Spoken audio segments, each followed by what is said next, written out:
let's try and find a little positivity within this with the silver linings, if there were any. And shout out to the 281 who says, no, none. No silver linings. Nothing. I think there were some. So let's see if we can find some positivity within this. I'm not gonna lie. I'll come back around to my rabbit hole. We'll do that in the next segment because I don't want to take away from the positivity here. Can I go first? Can I steal first here? Please. I don't know if we're necessarily gonna go. You go. I go. I don't know if that's how. Fine. But I'm just gonna go first. Okay. Cool. Can I start with the man in this particular play that everybody was wondering? Can he step up to the plate? And he sure as hell did.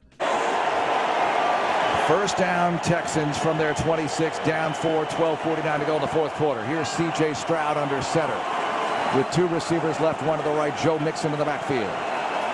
Stroud fakes the give, steps out to the left, squares up, throws deep down the left sideline. Tank Dell with the catch inside the 25-yard line at the 24. And just like that, here come the Texans.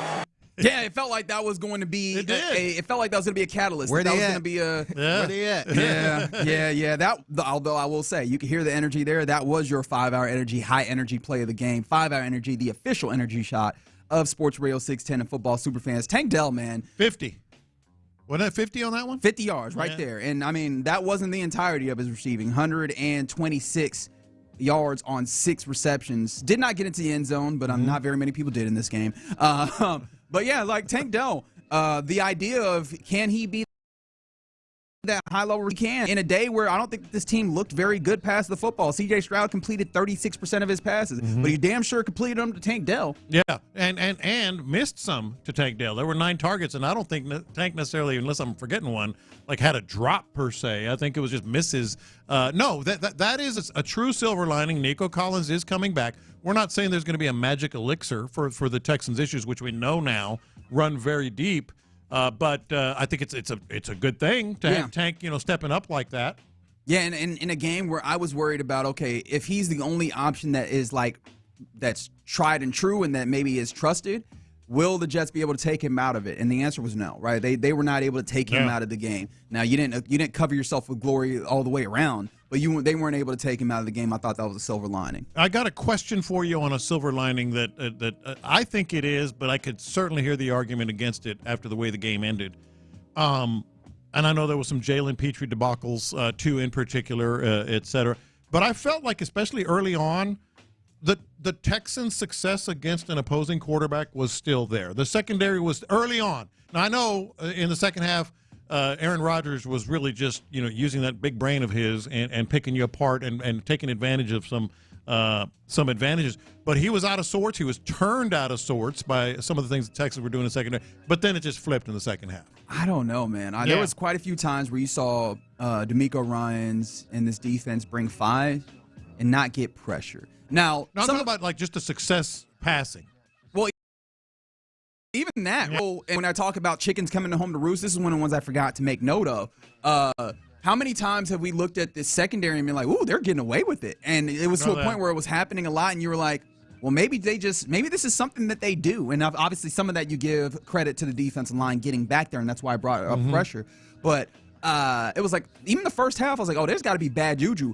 Aaron Rodgers had a shot to Devontae Adams that hit him in the hands that he dropped, and I was like, okay, so these guys just have some level of that was Lassiter, I think. Wasn't no, that one was on Sting. Was it on the left, on the right side? On the right side. There was another one to Lassiter. There was one over Lassiter's head as well that got dropped. Like I was like, okay, so guys just drop deep shots on this team, and then the second half happened. I was like, okay, maybe not. Like maybe that is one of those chickens that come home to roost. Yeah. But so I don't know if I can fully go to that place. But they've had such success, especially at home. Yeah. Against opposing quarterbacks playing under what their normal standards are. I thought early on they were pretty good, and then of course it unraveled. And it was weird because this Jets team they have the lowest quarterback pressure rate of any team in the league. That's and so daunting. You didn't get that pressure that you typically get where you collapse the pocket, you make it tough on the quarterback. But you did get a couple of sacks still, and I would like to give that man, that is a silver lining. Danico Autry is here. He's one of mine. Right? He needed to warm up a little bit, right? We were hoping, he's back from injured reserve, it's going to turn up. Yeah, maybe not. Needed to get the rhythm of the game, but when he got in there, actually applying pressure, it was good, and I think it was also really necessary because you lose Will Anderson for a point during this game, and they keep going outside. Just push him outside. That even works even better because it felt like you were having a little bit of a tough time finding the the place to He get. speaks to another silver lining. I mean, we thought Mario Edwards when he was suspended. Okay, well, that's going to be a hit. Tim Settle just keeps playing, man. He makes some good plays in there. Yeah, even while being entirely like double teamed in some way, he just knifed. He put his helmet down on that one tackle for loss and just threw his body back there, torpedoed in there, and got a tackle for loss. Yeah, Tim Settle has thoroughly impressed me this year. Not that he needed to impress me personally, but he's been doing the damn thing. And so Tim Settle definitely has been a silver lining in this. One of the silver linings that's come up a ton, especially considering how poorly the offensive line showed. C.J. Stroud is still healthy. Is that the best we can do? Is it not? Like, I mean, seeing Maybe it is. Seeing the way that Quentin Williams was out here whooping people's keisters. Yes. The fact that C.J. Stroud walked out of this game on his two legs is a level of silver lining, and I hate to have to say that. Yeah. Any other silver linings for you that you'd like to Well, bring we've up? forgotten the most obvious one, and that is Kirk Herbstreit said this during the game. Kirk Herbstreit, silver lining for your Houston. No. My bad. And I thought, you know what he is? He called Joe Mixon an all-pro. And Yes. I'm like, yes. I'll be damned. He might be an all-pro. And you know what not Joe Mixon. Now I'm just switching these guys. Yeah, Joe Mixon on the broadcast said about Kirk Herbstreit. No, Kirk Herbstreit literally said the thing out loud. Like he said the quiet part out loud. Yeah. Joe Mixon is out here, getting yards, whether it's blocked up or not. Yeah. He got another century mark. Now, of course, he had 91 of those in the first half, and then he ended up with 106. Right? Like the second half, that's tough. But the idea that, again,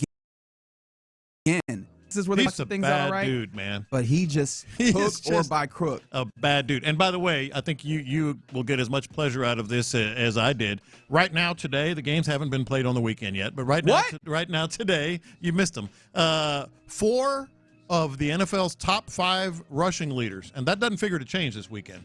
4 of the NFL's top 5 rushing leaders are on new teams. 3 of them were free agents.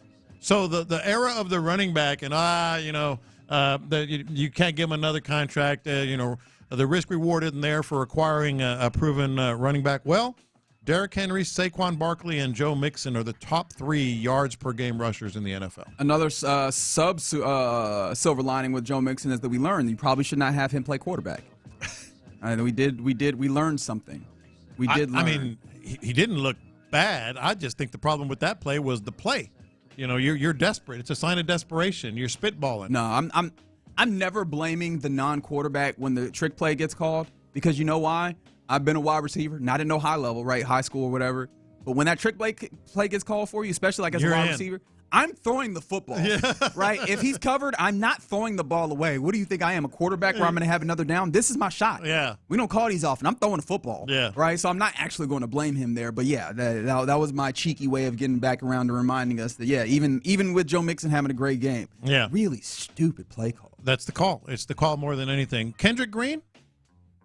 I think so. There's some fight in there, right? I think so. Is fight contagious? Because that would be a silver lining. Wholesale changes. I've just said that. I said at the start of the show. Yeah, there's no more options. You got to be act like you're desperate. You got to make big changes. You got to go hit the trade market. But in this game, Kendrick Green fought.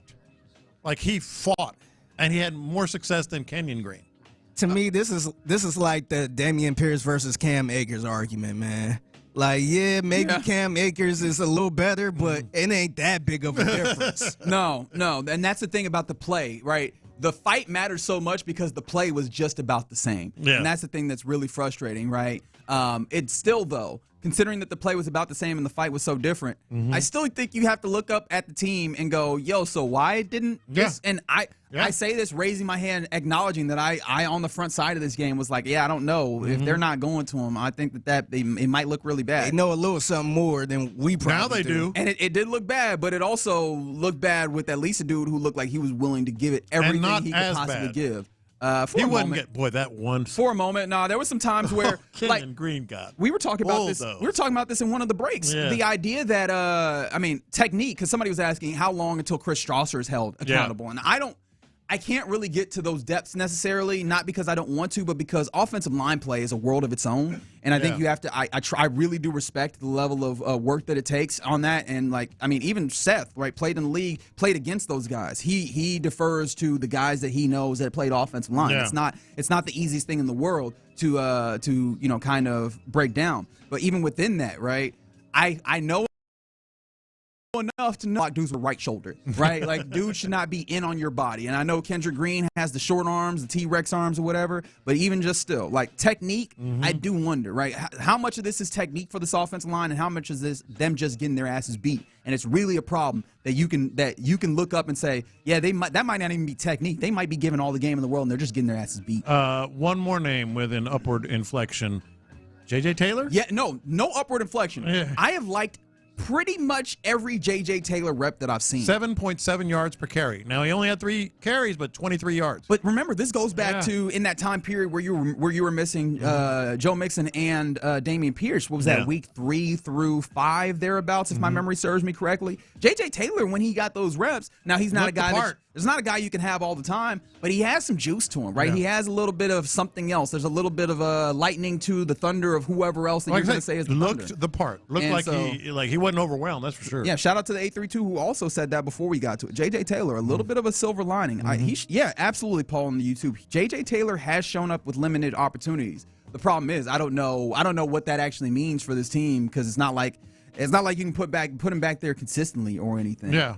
But you wouldn't blink if you had to. Yeah, I wouldn't blink if I had to. That's a fair way of putting it. Yeah. And then one more. You wrote this down. Danielle Hunter remains as a very, very good player. But it felt like this feels like a weird game to even throw any accolades at the defensive line just because they were not able to do the thing. And admittedly, I think the cards were stacked against them to do the thing that they typically leading pressure to the quarterback, but they didn't get to the quarterback nearly as much. And he had opportunities. They had sacks. This time they had sacks. They did have a couple sacks. Pressures. But that's the thing. Most of the season they've had pressures and no sacks. Yeah. Last night was a couple sacks and no pressures. And here's the thing, like that's what the Jets do. Weirdly enough, they don't allow a lot of pressures, but when they do, it's a sack. Yeah, and that played out just the same. Sometimes the advanced numbers tell you a little something, but those are the silver linings that we came up with in this particular game, where the Texans did not look good. It was no good, very bad game for the Texans on Thursday Night Football. What I've been calling a Thursday Night Football-ass game, just some slop. Yep. And ultimately it bared out to 21-13 in favor of the Jets. Your Texans fall to 6-3 with a nice long week. Although that nice long week doesn't feel very good because it's leading up to probably the best team in the league in the Detroit Lions. So as we continue barreling towards that, I don't know, do with that what you will.